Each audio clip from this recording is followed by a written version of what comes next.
Hello friends, welcome to the new fangled competition classes. आप सभी का स्वागत है आपके अपने YouTube channel new fangled competition classes में। फ्रेंड्स, अगर आप सीटेट की प्रिपरेशन कर रही हैं तो आपकी आज की वीडियो बहुत इम्पोर्टेंट होने जा रही है। आज हम एक ऐसा टॉपिक कवर करेंगे जो कि सीटेट एग्ज़ाम में ज़रूर पूछा जाता है।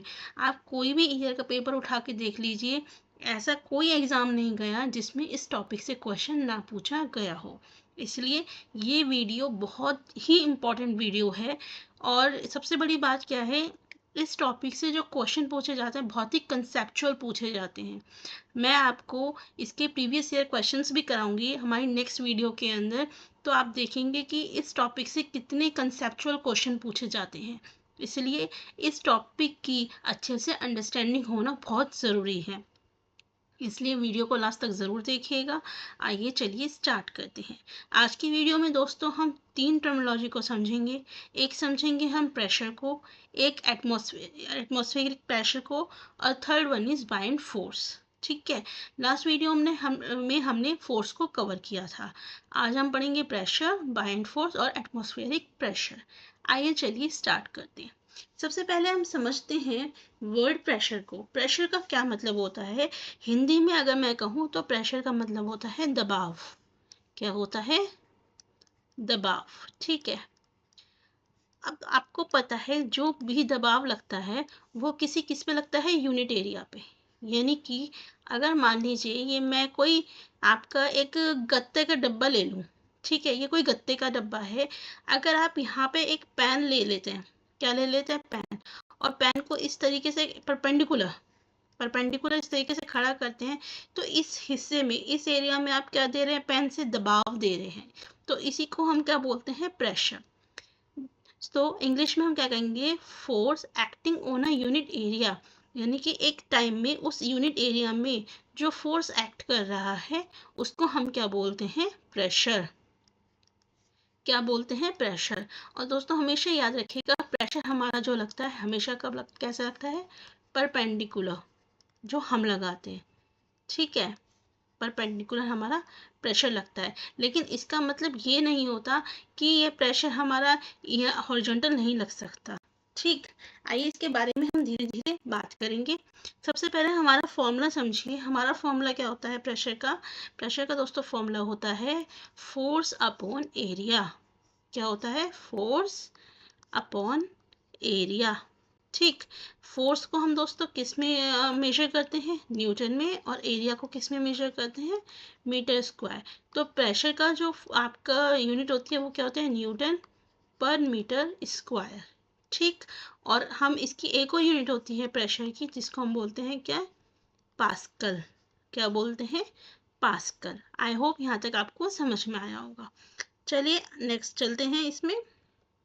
देखिए, हमारा ये जो फॉर्मूला है प्रेशर फोर्स अपॉन एरिया, ठीक है, इससे हमें क्या समझ में आ रहा है कि प्रेशर हमारा क्या है? एरिया के इन्वर्सली प्रोपोर्शनल है। ठीक है, प्रेशर क्या है? हमारे एरिया के इन्वर्सली प्रोपोर्शनल है। अब इस इन्वर्सली प्रोपोर्शनल का क्या मतलब होता है?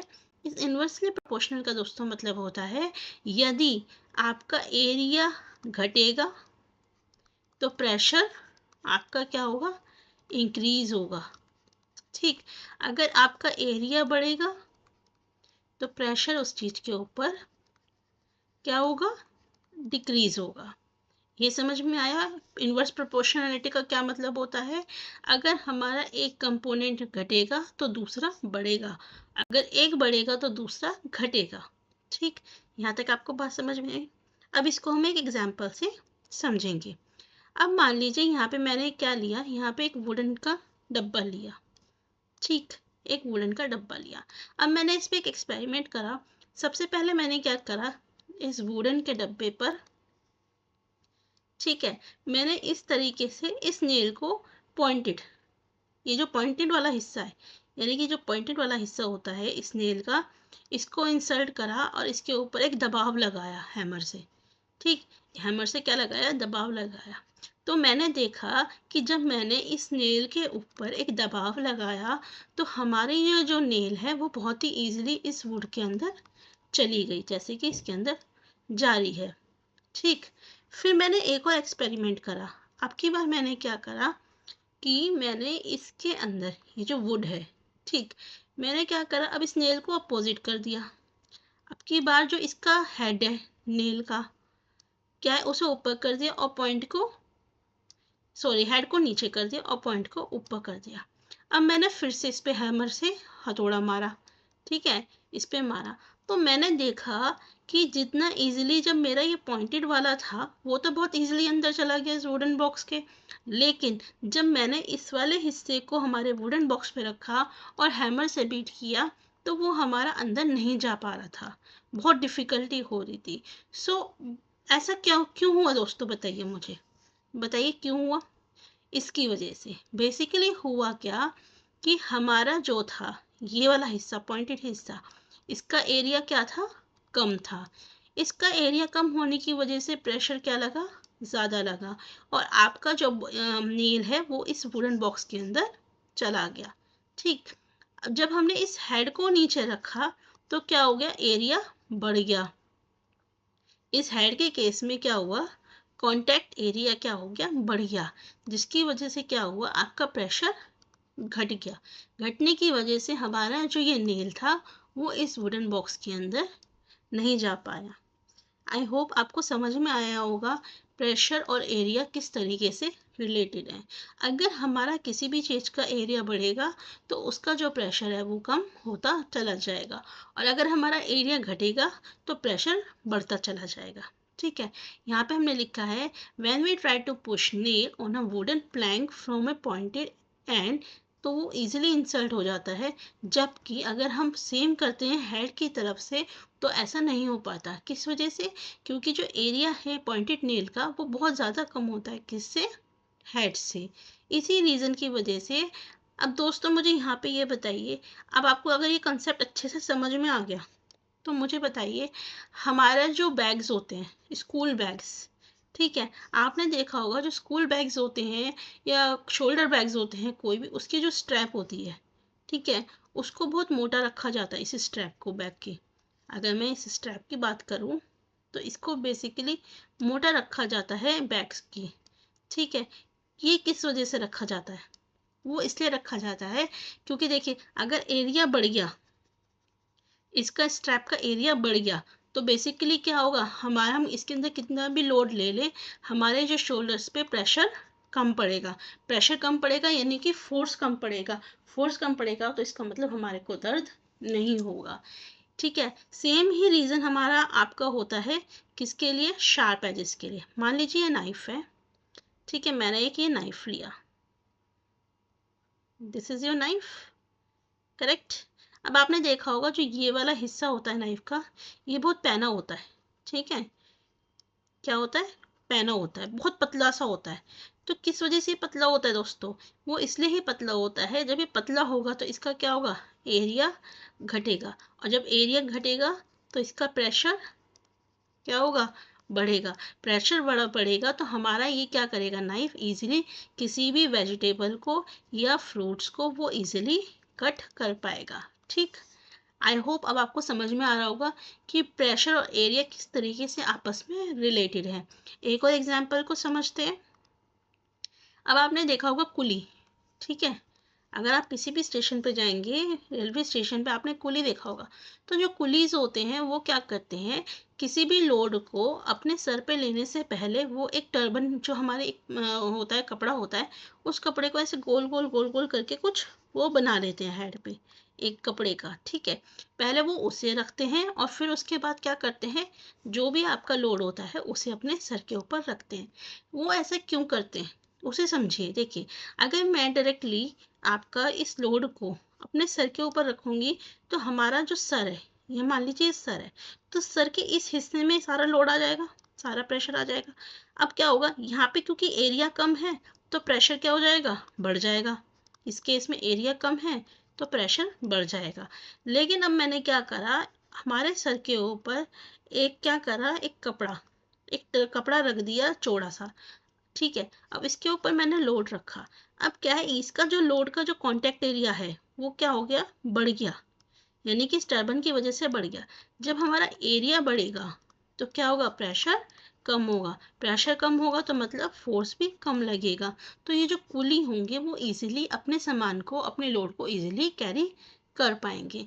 तो बेसिकली यही होता है प्रेशर। प्रेशर क्या होता है कि हमारा जितना भी आपका फोर्स एक्ट करता है किसी भी यूनिट एरिया में, उसे हम क्या बोलते हैं, प्रेशर। आई होप इतने सारे एग्जाम्पल्स के बाद आपको इसका कंसेप्ट क्लियर हो गया होगा कि प्रेशर क्या होता है और ये एरिया पे किस तरीके से डिपेंड करता है। ठीक, देखिए यहाँ पे मैंने एग्जाम्पल देके समझाया है यहाँ पे एक और प्रेशर को, कि मान लीजिए ये एक स्पॉन्ज लिया गया, ठीक, स्पॉन्ज लिया गया और अब हमने एक ईंट ली। ठीक, अब हमने एक रेक्टेंगुलर ईंट ली इस तरीके से। अब हमने क्या देखा कि जब हम इस रेक्टेंगुलर ईंट को, ये जो रेक्टेंगुलर ईंट है, इसको जब मैं परपेंडिकुलर खड़ा करती हूँ इस तरीके से, तो हमारा क्या हो रहा है, ये ज़्यादा अंदर जा पा रहा है। ठीक है, और जब मैं इसको इस तरीके से रखती हूँ इस स्पॉन्ज के ऊपर, तो ये हमारा ज़्यादा नहीं जा पा रहा। किस वजह से? अब आप देखेंगे कि इसका एरिया इसके एरिया के मुकाबले कम है। ठीक है, ये एरिया ज़्यादा कम है और ये वाला ज़्यादा है। एज अ रिजल्ट क्या होगा, एरिया कम होगा तो प्रेशर बढ़ेगा, प्रेशर बढ़ेगा तो फोर्स बढ़ेगा, फोर्स बढ़ेगा तो ये जो ब्रिक है हमारी ज़्यादा अंदर तक जा पाएगी। यहाँ पे क्या है, एरिया हमारा, एरिया बढ़ गया, एरिया बढ़ेगा तो प्रेशर घटेगा, प्रेशर घटेगा तो फोर्स भी घटेगा। एज अ रिजल्ट ये वाली जो ब्रिक है वो उतना अंदर नहीं जा पा रही। तो आई होप दोस्तों यहाँ तक आपको प्रेशर का जो कंसेप्ट है वो अच्छे से क्लियर हो गया होगा। ठीक है, इसी कंसेप्ट के ऊपर हमारे क्वेश्चंस बहुत सारे पूछे जाते हैं। अगर आपको ये कंसेप्ट क्लियर नहीं होगा तो आप क्वेश्चन को नहीं सॉल्व कर पाएंगे। चलिए, अब हम यहाँ पे बात करेंगे प्रेशर को दो केसेस में, एक हमारा लिक्विड और दूसरा हम बात करेंगे किसमें, गैस में। एक हम किसकी बात करेंगे, लिक्विड, और दूसरा गैस में। ठीक, सबसे पहले हम बात करते हैं लिक्विड की। किसकी बात करते हैं, लिक्विड्स की। देखिए हमने ये पढ़ा कि आपका क्या होता है, प्रेशर लगता है किसी भी चीज़ से। ठीक, अब हमें ये समझना होगा कि जो हमारे प्रेशर होता है कि वो आपका सारी डायरेक्शन में लगता है या किसी पर्टिकुलर डायरेक्शन में लगता है। ठीक, तो इसको देखिए कैसे समझेंगे हम। हमने सबसे पहले क्या करा, हमने एक यहाँ पे एक आपका ट्यूब लिया यहाँ पे। ठीक, और इसमें हमने क्या करी, यहाँ पे एक बॉल, बैलून, बेसिकली हमने यहाँ पे बैलून यहाँ पे लगा दिया। अब हमने देखा कि जैसे जैसे हम इसके अंदर पानी भरते जा रहे हैं तो ये जो बैलून है वो इक्वल मात्रा में फूलता जा रहा है। इस तरीके से जैसे जैसे हम इसके अंदर पानी भर रहे हैं ये आपका इक्वल मात्रा में फूलता जा रहा है। तो इससे क्या पता चल रहा है कि हमारा ये जो पानी है वो क्या कर रहा है, इसके चारों सरफेस में, यानी कि इसके चारों तरफ इसमें क्या कर रहा है, प्रेशर लगा रहा है। अगर दोस्तों इसमें वो एक सरफेस पे प्रेशर लगाता, मान लो सिर्फ यहाँ पे प्रेशर लगाता, तो क्या होता, आपका ये वाला हिस्सा तो बल्ज हो जाता बैलून का और ये वाला हिस्सा बल्ज नहीं हो पाता, यानी कि फूल नहीं पाता। बट ऐसा तो नहीं होता, आपका बैलून बराबर मात्रा में फूलता है। तो इसका क्या मतलब है, हमारा जो लिक्विड है वो क्या कर रहा है, इसके चारों तरफ, चारों वॉल्स पर, यानी कि चारों डायरेक्शन में वो क्या कर रहा है, प्रेशर एक्सर्ट कर रहा है। ठीक है, पहला एग्जाम्पल हमारा ये है। एक और एग्जाम्पल देके हम समझ सकते हैं इसको इस तरीके से।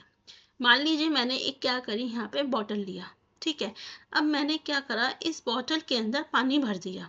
फिर उसके बाद मैंने इक्वल डिस्टेंस पे, मान लीजिए 5 सेंटीमीटर पे इसके अंदर 4 छेद करे या फिर 3 छेद करे या 4 ही मान लीजिए, एक यहाँ पे, एक यहाँ पे, एक यहाँ पे और एक इसके पीछे। सभी छेद कितने डिस्टेंस पे है, 5 सेंटीमीटर में। ठीक है, तो अब आप क्या देखेंगे कि सभी में से इक्वल मात्रा में क्या निकल रहा है, आपका पानी निकल रहा है।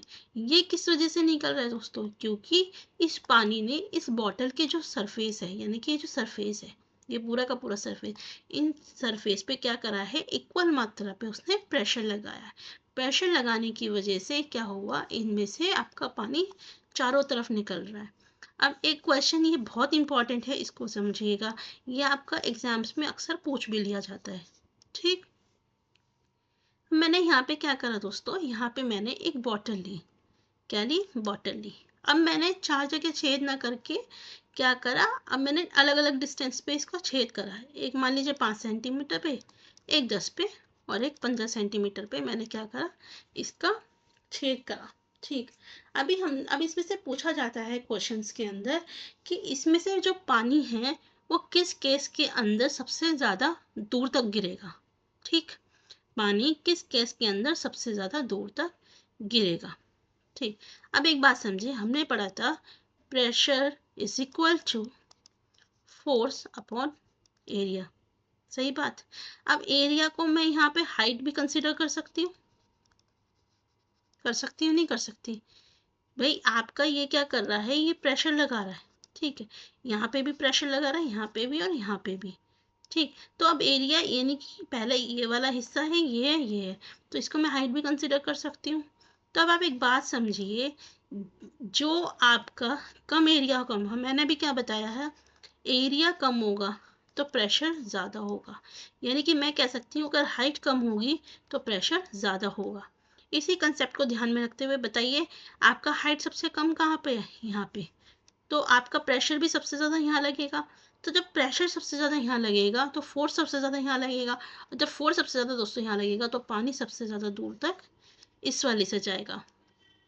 ठीक है, उसके बाद हमारा यहाँ पर 10 पे, अब ये इससे कम हाइट पे है, जब इसकी हाइट कम है, इससे ज़्यादा है तो ये इस थोड़ा और पास गिरेगा, और इसकी हाइट सबसे ज़्यादा है तो ये और पास गिरेगा। तो हमने यहाँ पे भी कौन सा कंसेप्ट यूज़ करा, आपका pressure is equal to force upon area. I hope आपको ये समझ में आया होगा। ठीक है, एरिया को हमने क्या कंसीडर करा है, यहाँ पे हाइट कंसीडर करा है। तो जिसकी हाइट कम होगी उसका प्रेशर ज़्यादा होगा, और प्रेशर ज़्यादा होगा तो क्या होगा आपका, वो आपका ज़्यादा दूर तक पानी उसमें से गिर सकेगा।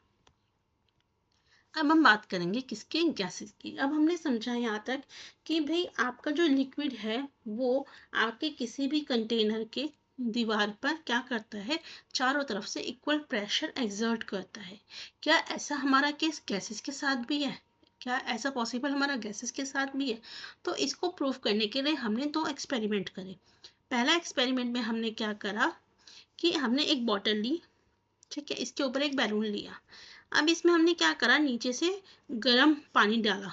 ठीक, गर्म पानी डाला। आपको पता है जब हमारा जब ये पानी गर्म होता है तो क्या होता है, आपके जो ये मॉलिक्यूल्स होते हैं वो दूर दूर होते चले जाते हैं, और जो इसकी जो एयर है वो एक्सपेंड होती चली जाती है। एयर एक्सपेंड होगा, वाटर एक्सपेंड होगी तो एयर एक्सपेंड होगा, एयर एक्सपेंड होगा तो हमारा क्या होगा, ये जो बैलून है ये फूल जाएगा।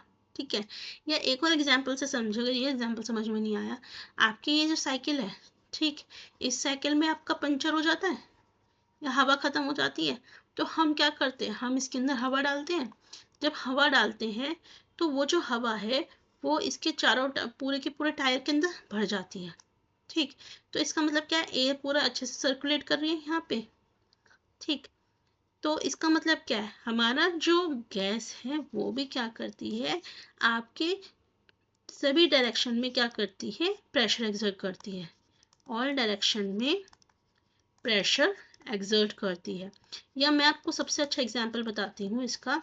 देखिए, आप बैलून को फुलाते हैं, उसमें बैलून के अंदर गैस डालते हैं। ठीक, तो जब आप बैलून को फुलाते हैं तो क्या होता है, बैलून आपका धीरे धीरे धीरे करके वो फूलता चला जाता है। ठीक, और अगर उसके अंदर कहीं से भी छेद होता है तो वो नहीं फूलता। क्यों नहीं फूलता, क्योंकि क्या होता है, आपकी जो गैसेस होती हैं, आपने जो गैस निकाली या आपने उस बैलून के अंदर जो गैस भरी, वो क्या करती है, बैलून की चारों दीवारों पे जाके क्या करती है, प्रेशर लगाती है। और जैसे ही वो प्रेशर लगाती है उस हिस्से पे जो फूटा हुआ है, तो वहाँ से जो आपकी हवा है वो निकल जाती है और आपका बैलून नहीं फूल पाता। लेकिन अगर आपका बैलून बिल्कुल परफेक्ट है, उसमें कोई छेद नहीं है, तो आपका बैलून क्या करेगा, अच्छे से फूल पाएगा। क्यों, क्योंकि वो जो गैस है वो आपकी उसके जो वॉल्स होती हैं, बैलून की इनर वॉल्स होती हैं, उस पर जाके इक्वल प्रेशर एक्सर्ट करती हैं।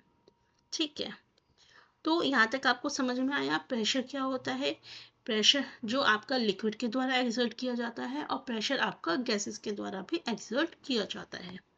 Now we will talk about atmospheric pressure. किसके बारे में अब हम बात करेंगे, एटमॉस्फेरिक प्रेशर के बारे में।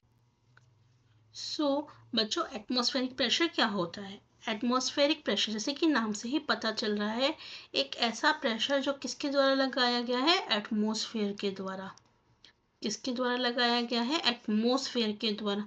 अब आप सोचेंगे क्या ऐसा एक्चुअली में होता है कि एटमॉस्फेयर भी प्रेशर लगाता है? बिल्कुल दोस्तों, हमारा एटमॉस्फेयर भी हमारे जितनी भी सराउंडिंग्स होती हैं सबके ऊपर क्या लगाता है? प्रेशर लगाता है। हमारे जो अर्थ के एटमॉस्फेयर में जो एयर के अंदर मॉलिक्यूल्स होते हैं वो क्या करते हैं? प्रेशर लगाते हैं हमारे ऊपर या हमारे जितने भी ऑब्जेक्ट्स हैं उसके ऊपर। अब आपको ये चीज़ समझने के लिए एक एक्सपेरिमेंट करना होगा। क्या? अब आप क्या करेंगे, इस तरीके से आपने रबड़स देखी होंगी, ठीक है, पहले बहुत यूज़ होती थी। तो अगर आप क्या करेंगे, इसको इस तरीके से दबाएंगे, जब आप इस रबड़ को पुश करेंगे तो ये आपकी फैल जाएगी इस तरीके से, ठीक है, और ये क्या करती है? आपके ऑब्जेक्ट के ऊपर चिपक जाती है। ठीक। अब आप मुझे ये बताइए कि ये जो रबड़ है जब हमने इसके ऊपर प्रेशर लगाया तो ये आपकी रबड़ चिपक गई, ठीक, और अब जब आप इसे उठाने की कोशिश करेंगे तो ये उठती नहीं है। वो किस वजह से नहीं उठती बताइए? वो इस वजह से नहीं होती दोस्तों, क्योंकि जब हम इसके अंदर दबाते हैं तो यहाँ से एयर तो एस्केप हो जाती है, यानी कि यहाँ पे तो एयर है नहीं, यहाँ ख़त्म हो जाते हैं या बहुत मिनिमम हो जाती है, लेकिन हमारी बाहर से तो एयर होती है। वो क्या करती है? वो इस रबर बैंड के ऊपर प्रेशर लगाती है, इसके एयर के मॉलिक्यूल्स या इसके आसपास का जो एटमॉस्फेयर है वो इसके ऊपर प्रेशर लगाता है, और अंदर का जो वो है वो कम हो गया। तो इस वजह से क्या होता है, इसको हमारे को दिक्कत होती है निकालने में, ठीक है, हमारे को फिर एक ऐसा फोर्स लगाना पड़ता है जो इसके प्रेशर को ओवरकम कर सके। तो इससे, इस एक्सपेरिमेंट से हमें क्या पता चलता है कि हमारे एटमॉस्फेयर के द्वारा भी प्रेशर लगाया जाता है, ठीक है। एटमॉस्फेरिक प्रेशर क्या होता है कि इस हिस्से में मान लीजिए अगर मैं एक ब्लॉक रखती हूँ तो इसका जो ये यूनिट एरिया है, इस सरफेस में जो यूनिट एरिया है, ठीक है, इसके ऊपर यहाँ से जो एटमॉस्फेयर से प्रेशर लग रहा है, ठीक है, this is your atmospheric pressure per unit area, ठीक है, यहाँ पे हमारा क्या लग रहा है? एटमॉस्फेरिक प्रेशर लग रहा है। हमेशा याद रखिएगा दोस्तों कि अर्थ की जो हमारी सरफेस होती है उस पर सबसे ज़्यादा हमारा प्रेशर लगता है, यानी कि अर्थ की सरफेस पे हमारा जो प्रेशर होता है वो मैक्सिमम होता है, क्योंकि हमारे ऊपर क्या है? अर्थ की सरफेस के ऊपर बहुत सारे एटमॉस्फेयर की लेयर्स हैं। तो ये सभी लेयर्स क्या करती हैं? अर्थ की सरफेस के ऊपर प्रेशर लगाती हैं।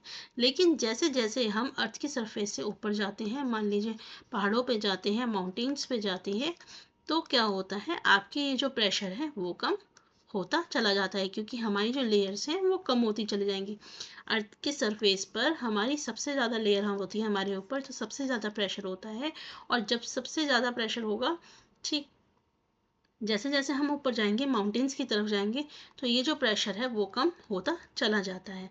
तो अब आप सभी के दिमाग में एक क्वेश्चन आता होगा कि भाई अगर हमारा जो प्रेशर है, ठीक है, हमारे ऊपर इतना प्रेशर लग रहा है, तो इस प्रेशर में हम क्यों नहीं क्रश हो जाते? एक क्वेश्चन आता है, भाई अगर एटमॉस्फेयर से इतना प्रेशर हमारे ऊपर लग रहा है तो फिर हम लोग क्यों नहीं क्रश हो जाते? ठीक। तो उसका रीज़न क्या होता है दोस्तों? हमारे जो बॉडी के अंदर प्रेशर होता है वो एटमॉस्फेरिक प्रेशर के बराबर हो जाता है, और उसको वो बैलेंस कर देता है, यानी कि उसका जो इफेक्ट है वो कैंसिल हो जाता है, यानी कि जितना प्रेशर हमारा बाहर है उतना ही प्रेशर हमारी बॉडी के अंदर होता है। इसी वजह से क्या होता है कि हम लोग क्रश नहीं होते, ठीक है। या फिर आप एक चीज़ समझिए, एक और एक्सपेरिमेंट समझिए कि जैसे हम मान लीजिए बॉटल है, ठीक है, अब आप जैसे बॉटल के अंदर पानी गर्म करके डालोगे, ठीक, उसके बाद आप उसमें से निकालो और उसे एक टैप के नीचे रख दो, तो आपकी जो बॉटल है एकदम से वो क्रश हो जाती है। किस वजह से हो जाती है? क्योंकि अंदर की जो एयर है वो तो आपकी एक्सपेंड हो गई, वो ख़त्म हो गई, ठीक, और जो बाहर से है वो प्रेशर ज़्यादा लग रहा है, ठीक। चलिए एक और चीज़ समझिए, तो atmospheric pressure decrease with the increase in height, यानी कि अभी मैंने जैसे बताया जैसे जैसे हम हाइट पे जाएंगे हमारा जो एटमॉस्फेरिक प्रेशर है वो कम होता चला जाएगा, और अर्थ की सरफेस पे क्या होता है? आपका ज़्यादा होता है। किस वजह से? डेंसिटी ऑफ एयर की वजह से, ठीक है। अच्छा एक चीज़ समझिएगा, जहाँ प्रेशर ज़्यादा होगा, ठीक है, वहाँ पे डेंसिटी भी ज़्यादा होगी, घनत्व ज़्यादा होगा उस चीज़ का। जिसका प्रेशर दबाव ज़्यादा है तो इसका मतलब डेंसिटी भी ज़्यादा है। डेंसिटी ज़्यादा का मतलब क्या है कि वहाँ पे जो मॉलिक्यूल्स होंगे वो बहुत पास पास होंगे, ठीक है, ज़्यादा होंगे और पास पास होंगे। लेकिन अगर हमारा प्रेशर कम हो जाता है, यानी कि हम ऊपर जाते हैं, तो हमारे जो एयर के मॉलिक्यूल्स हैं वो थोड़े दूर दूर हो जाते हैं, वहाँ पे डेंसिटी क्या हो जाती है हमारी, कम हो जाती है। आई होप यहाँ तक आप सभी को समझ में आ गया होगा। चलिए दोस्तों, एक कंसेप्ट और है जो मुझे आपको समझाना है, और आपके क्वेश्चन उसमें से लगते ही लगते हैं। ठीक है, इसको समझिएगा। वो कंसेप्ट है हमारा किसका, बायंट फोर्स का। किसका, बायंट फोर्स। इसको हम और क्या बोलते हैं, आर्किमिडीज प्रिंसिपल। क्या बोलते हैं, आर्किमिडीज प्रिंसिपल। बहुत ध्यान से समझिएगा, एक बारी में समझ में आ जाएगा अगर आप मेरे स्टेटमेंट को ध्यान से सुनेंगे। बायंट फोर्स या फिर आर्किमिडीज प्रिंसिपल दोस्तों क्या कहता है। आर्किमिडीज प्रिंसिपल ये कहता है, मान लीजिए ये मेरे पास एक कंटेनर है। क्या है, कंटेनर। इस कंटेनर के अंदर मैंने क्या करा, वाटर भरा। ठीक है, ये आपका इस कंटेनर के अंदर क्या है, हमारा वाटर है। ठीक, अब इसके अंदर मैंने क्या करा, एक आयरन ब्लॉक ले लिया। ये मैंने क्या करा, एक आयरन ब्लॉक ले लिया। देखिए यहाँ पे मैंने क्या करा, ये मैंने एक आयरन ब्लॉक ले लिया।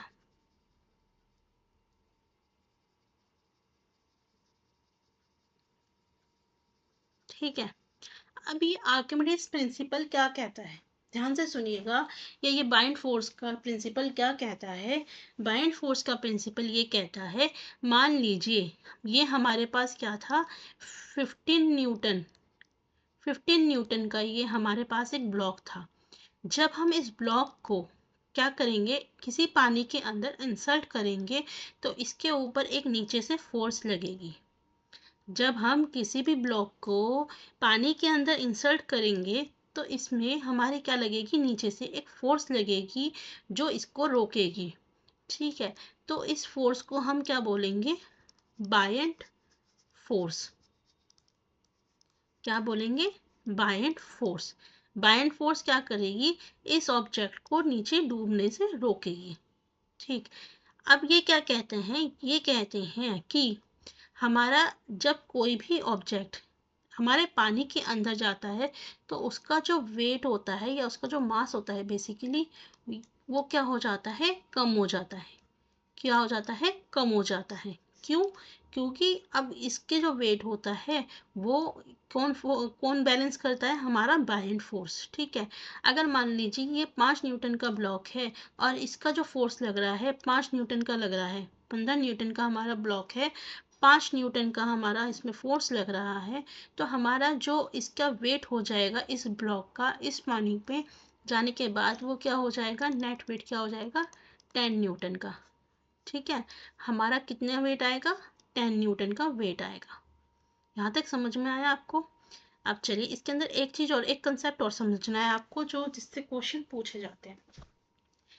यदि हमारा ये जो ब्लॉक है, ये वाला हमारा जो ब्लॉक है, ठीक, ये पानी के अंदर, ये पानी है, ठीक है, इस पानी के अंदर यदि ये पूरा का पूरा डूब जाता है, यदि ये ब्लॉक पानी का डूब जाता है, तो जो वेट इस ब्लॉक का होगा, weight of block is equal to weight of water displace. यानी कि जितना इसका वजन होगा इस पानी में डूबने के बाद, उतना ही पानी इसने क्या करा होगा, इस कंटेनर से बाहर निकाला होगा। यानी कि अगर इसका 15 न्यूटन का वजन है, तो 15 न्यूटन ही इसने पानी बाहर निकाला होगा। यहाँ तक समझ में आई बात। यदि एक केस और इसके अंदर, अगर हमारा ये पानी है,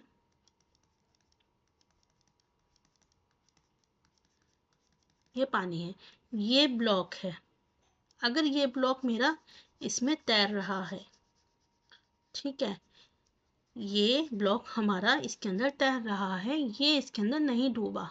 ठीक है, अब ये इसके अंदर तैर रहा है, तो इसका मतलब वाटर तो डिस्प्लेस करा होगा इसने, कुछ वाटर तो इसके अंदर से कुछ गिरा होगा, अगर इसके अंदर थोड़ा भी गया है।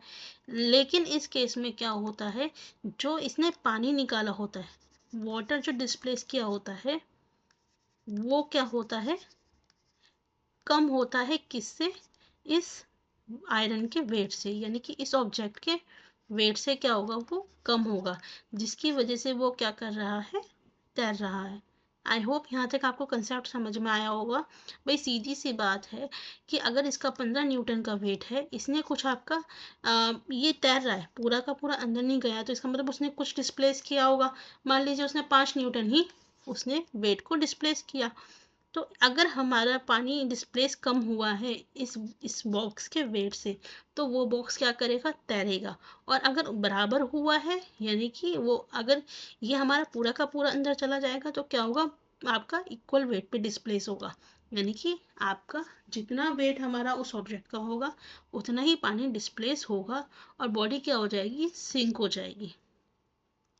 So this is your Archimedes principal, और इस प्रिंसिपल के ऊपर आपके बहुत सारे क्वेश्चंस पूछे जाते हैं। सो आई होप आपको ये कंसेप्ट क्लियर हो गया होगा। अगर नहीं भी हुआ तो नो वरीज, नेक्स्ट सेशन के अंदर हम क्या करेंगे, इस टॉपिक से रिलेटेड बहुत सारे क्वेश्चन करेंगे। उस वीडियो को ज़रूर देखिएगा, आपका उस वीडियो से क्वेश्चन 100% आपका लगेगा ही लगेगा, और आपके जितने भी कंसेप्ट हैं इस टॉपिक से रिलेटेड वो क्लियर हो जाएंगे। चलिए दोस्तों, मिलते हैं नेक्स्ट वीडियो में। अगर वीडियो अच्छी लगे तो लाइक सब्सक्राइब शेयर ज़रूर कीजिएगा। Thank you.